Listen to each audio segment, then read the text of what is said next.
다음과 같은 결론에 도달하였기에 밝힙니다. 법사위 이관 시부터 기산하여 90일이 경과한 12월 3일 사법개혁 법안을 본회의에 부의하는 것이 적합하다는 결론에 이르게 됐습니다. 네, 뜻밖이었습니다. 예상을 깨고 문희상 국회의장이 공수처 설치법을 포함한 검찰개혁, 사법개혁법안의 본회의 부의를 미뤘습니다. 어제까지만 해도 국회 안팎에선 문희상 의장이 공수처 설치법을 29일, 그러니까 오늘 부의할 것이라는 예상이 지배적이었습니다. 실제로 문희상 의장은 관련 법안의 처리 의지 여러 차례 밝힌 바 있습니다. 또 이 10월 말 본회의 상정 또는 부의를 위한 법적 자문도 받은 것으로 알려졌죠.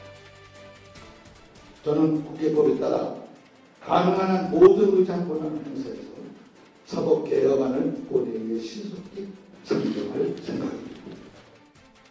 자, 어쨌든 문희상 의장이 12월 3일로 부의를 미루면서 시간적 여유가 조금 생긴 모양새입니다. 문희상 국회의장은 여야 합의를 주문했습니다. 심사 기간 동안 여야가 합의에 이를 수 있도록 최선을 다해줄 것을 국회의장은 요청합니다. 12월 3일 사법개혁 법안이 본회의에 부의된 이후에는 신속하게 처리할 생각임도 분명히 밝혀집니다. 그동안 자동 부의를 반대해왔던 한국당은 12월 3일 부의도 옳지 않다라는 입장입니다. 오늘 나경원 원내대표의 국회 교섭단체 대표 연설이 있었는데요. 연설에서도 자동 부의 반대 입장을 분명히 했습니다. 국회법을 정면으로 위반하는 자동 부의마저 시킨다는 것은 의회의 치욕입니다.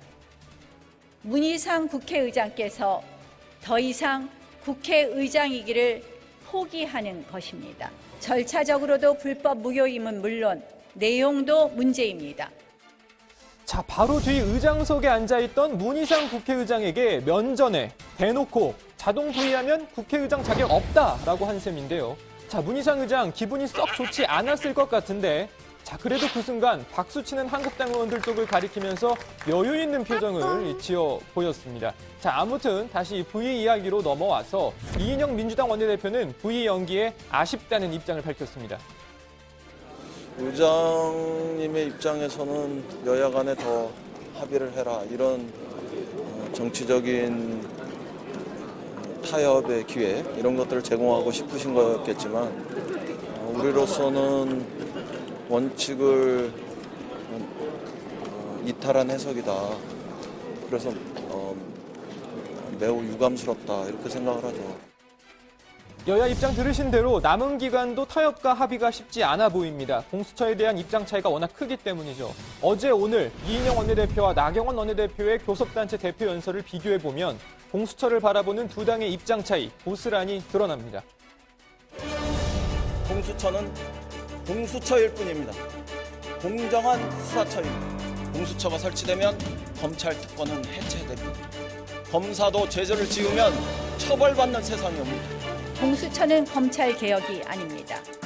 검찰의 정치적 독립성이라는 개혁 과제에 공수처는 오히려 역행합니다. 검찰보다도 공수처는 더 정치 권력으로부터 독립되어 있고 중립적으로 법과 원칙에 따라 수사하고 기소하게 될 것입니다. 기소권과 수사권을 모두 쥐고 판사, 검사, 경찰 등을 표적 사찰, 협박할 수 있는 대통령 직속의 무소불위의 수사기관입니다. 잘 보신 것처럼 입장 차이, 생각 차이 뚜렷하게 드러납니다. 오늘 이인영 원내대표, 나경원 원내대표의 연설을 들은 소감 이렇게 밝혔습니다. 생각이 참 많이 다르네요. 굉장히 많은 차이들을 여러 분야에서 이야기를 해가지고 그래도 뭐 최선을 다해서 풀어가 봐요.